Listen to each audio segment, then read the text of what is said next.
Bueno, finalizamos la mañana con el aporte de Eli Navajas, aporte genético a la sostenibilidad ganadera.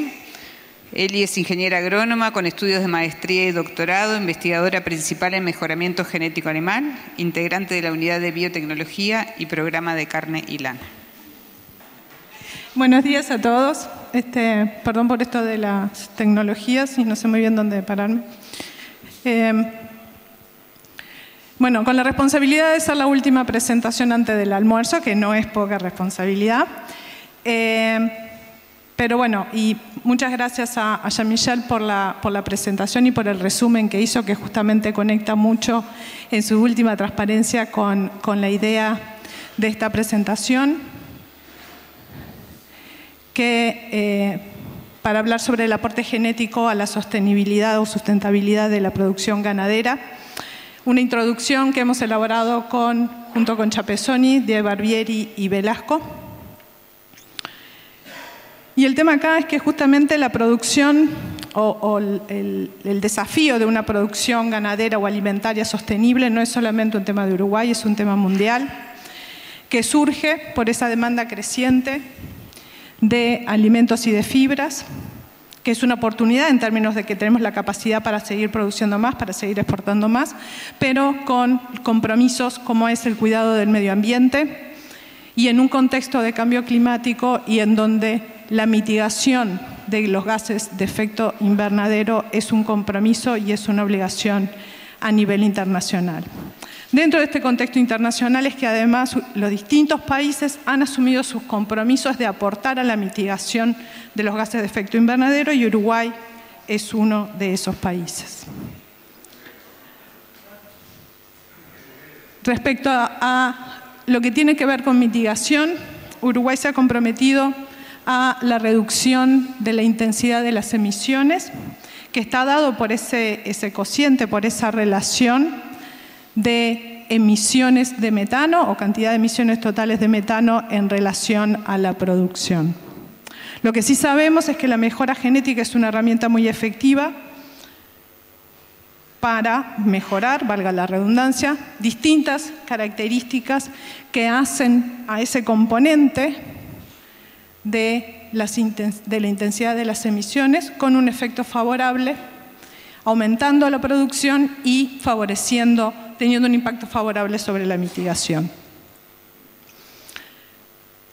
En este contexto, y muy relacionado justamente con lo que Jean-Michel estaba diciendo antes, es que necesitamos tener en cuenta o construir los pasos a seguir con una visión integral, con una visión globalizadora. Debemos pensar en, como decía Gabriel, en animales que son más productivos, que son más resilientes y también más eficientes. Y acá entro en estas características que son nuevas: eficiencia de conversión del alimento y emisiones de metano.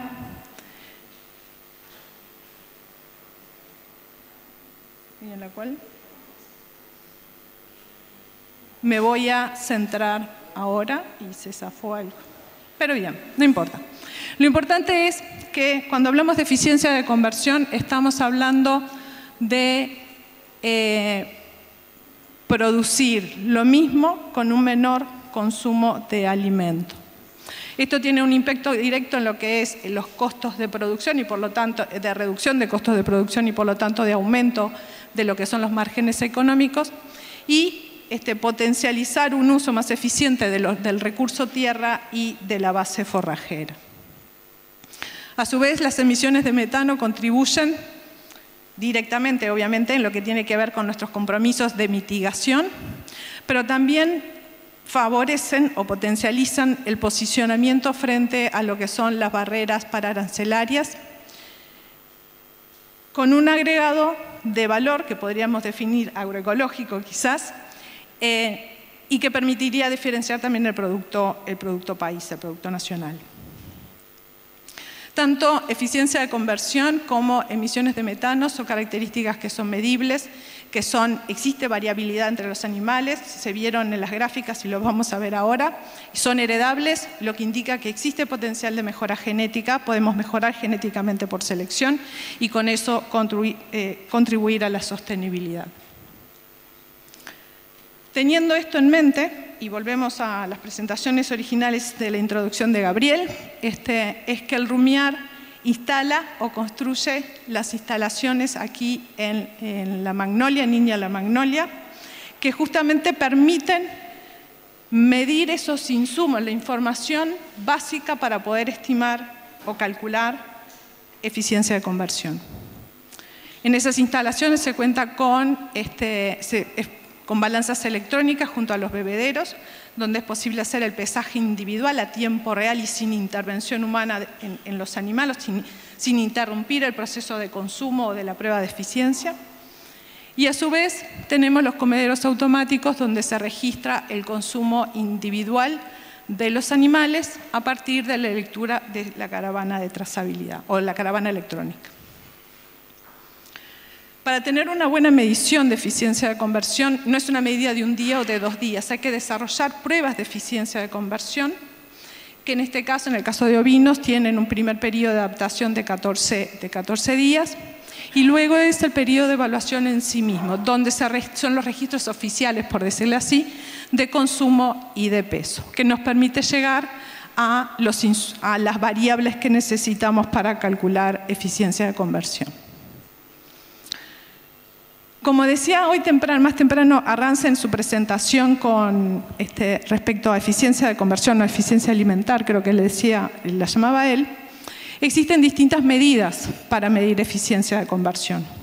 Nosotros utilizamos acá lo que es el consumo residual de alimento o RFI, que es la diferencia entre el consumo medido, es decir, el medido en los comederos, y el consumo que predecimos en función para cada uno de los animales en función de su peso metabólico y su ganancia de peso. Lo que tenemos en esta gráfica, que coincide justo con la gráfica que presentó Arranz antes, es cada punto es un animal, la línea es donde tenemos el consumo observado es igual al consumo, el consumo medido es igual al consumo predicho. Los animales rojos son aquellos que para un consumo esperado en función de producción en realidad comieron más, es decir, fueron ineficientes. Y los que son verdes es la situación inversa, son los eficientes. Es decir, comieron menos de lo que hubiéramos esperado para su nivel de producción o su performance. Junto con las mediciones de eficiencia de conversión, y esta es la otra característica nueva que hace esa definición de animales eficientes, tiene que ver con las mediciones de metano entérico, es decir, las emisiones del metano que se generan a nivel ruminal. Y se miden en cámaras de acumulación portátiles, que son estas cámaras transparentes, donde los animales permanecen solo 40 minutos y en esas cámaras se concentran los gases emitidos, que se mide la concentración con un medidor de gases. Así de simple, y lo explica mejor Nacho después si le preguntan a él. Las mediciones se hacen 2 mediciones por animal y se hacen asociadas con la prueba de eficiencia de conversión que les mencionaba, 2 mediciones hacia el final de la prueba.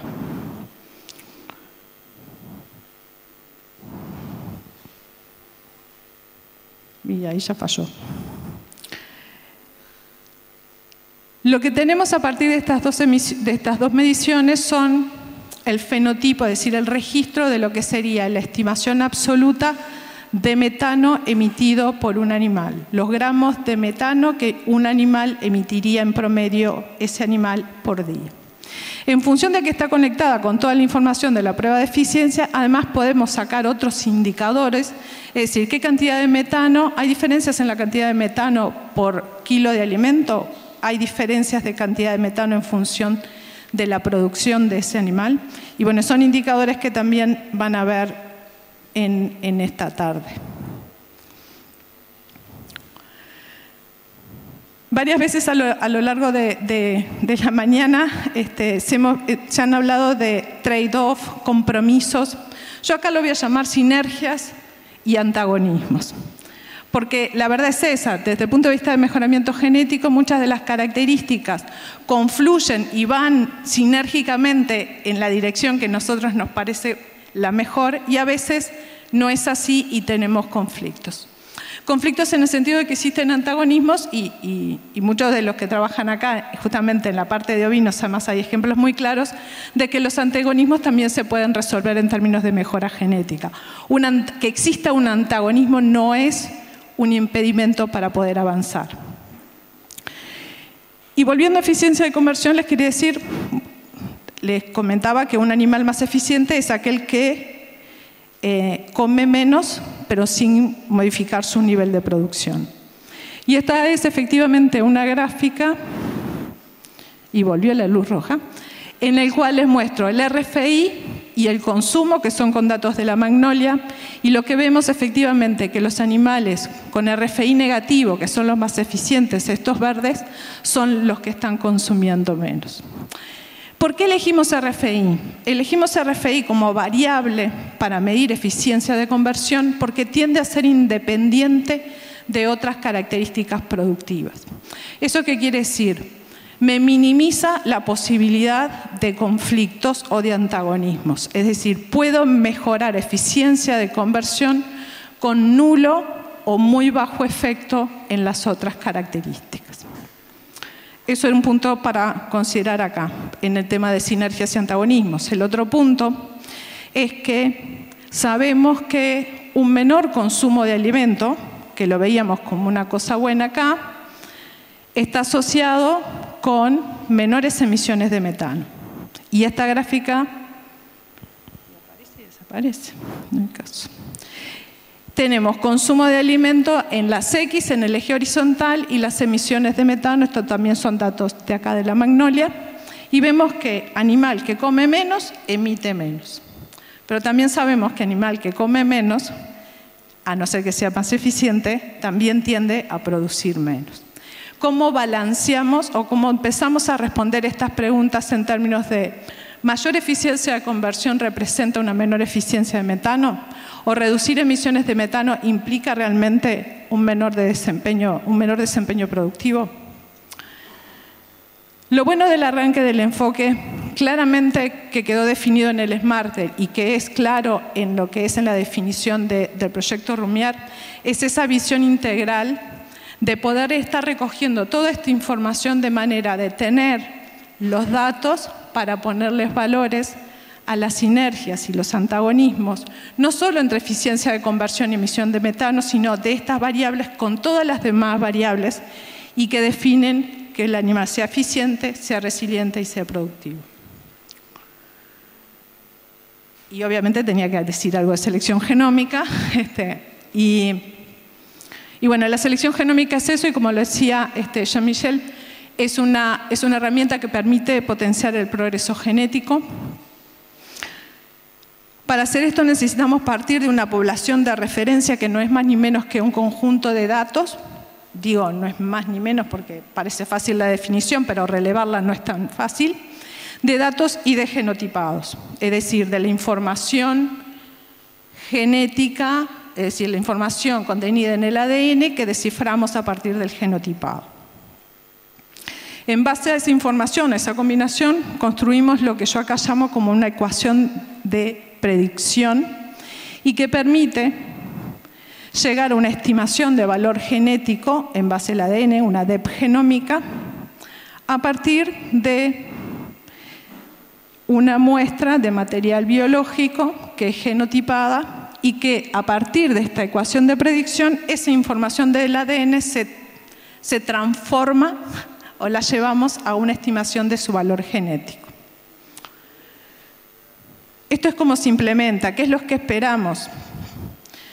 Es que con esta herramienta podemos, además de acelerar las tasas de progreso genético, como decía Jean-Michel, es factible conocer el valor genético de los animales que no tienen registro fenotípico, justamente en base a una información del genotipado del ADN de un animal. Y esto es particularmente importante en el caso de medidas o de variables que son difíciles de medición, como es el caso de eficiencia de conversión y de metano.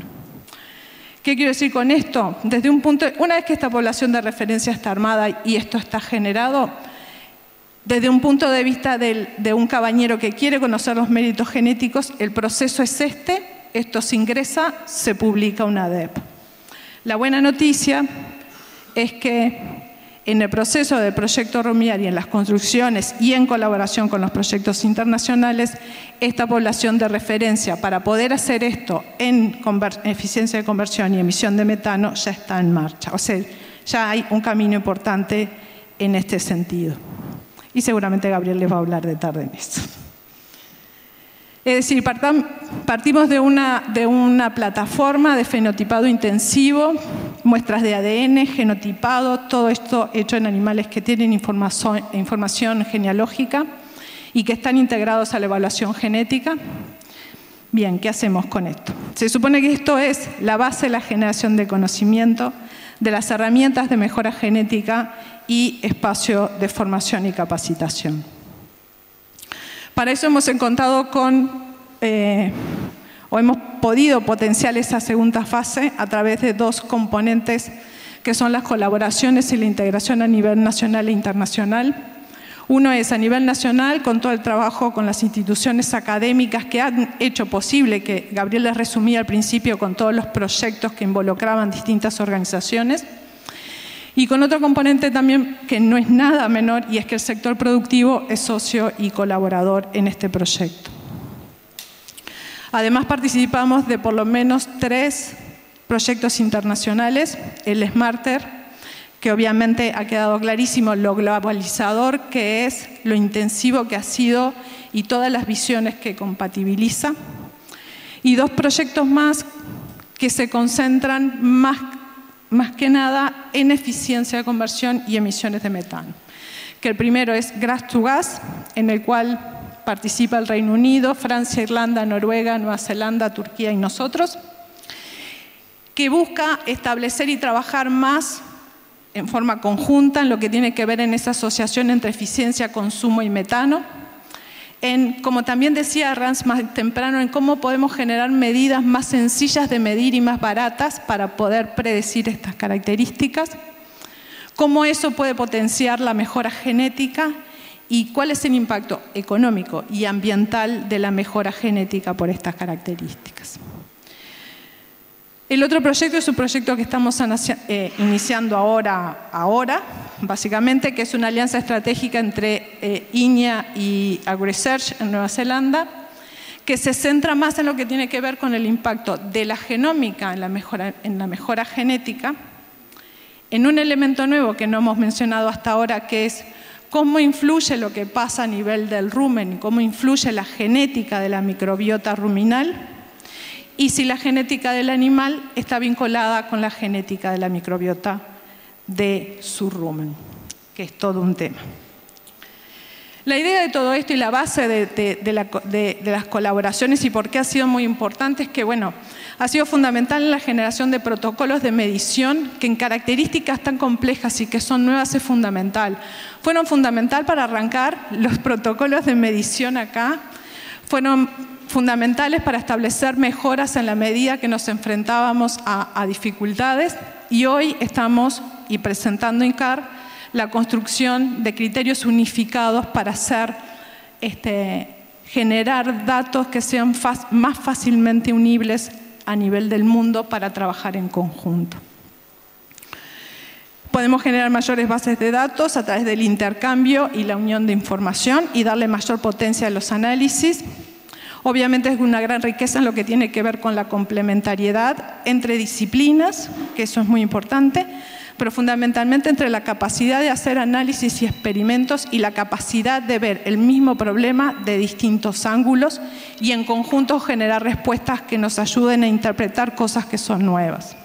Y obviamente todo esto es mayor masa crítica. Llegando al final, y la idea de todo esto es, en definitiva,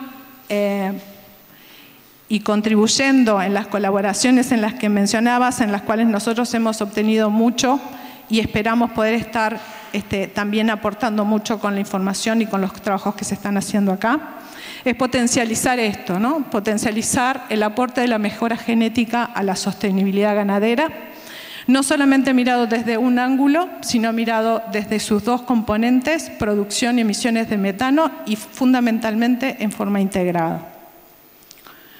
Resumiendo, tenemos una plataforma nacional y eso es el Rumial y ese es Nacho de Barbieri atrás de todas estas mediciones, con registros e investigación construida con una visión global, junto con instituciones públicas, integrado con el sector productivo y que son las bases para la generación de las herramientas genéticas, la formación de recursos humanos y también la difusión de intercambio de ideas y visiones, que justamente creo que es el gran tema de los espacios como el de hoy. Y bueno, continuamos trabajando y se ha tratado de pensarlo desde un arranque para poder potenciar estos aportes en trabajar en selección genómica, en lo que son las colaboraciones internacionales y en el accionar conjunto con los actores de la cadena. Lo mejor está por venir y no es de futurista ni de filosófica, simplemente que en el tema de genética y sostenibilidad, después del almuerzo van a tener un audio espectacular y 2 presentaciones con muchos resultados y todos los avances a cargo de Barbieri y Chapezoni. Quisiera agradecer a todas las instituciones, y no solamente las instituciones, sino a la gente que hace el trabajo y que define a las instituciones, tanto a las nacionales, a los socios en el Smarter, y gracias a ustedes.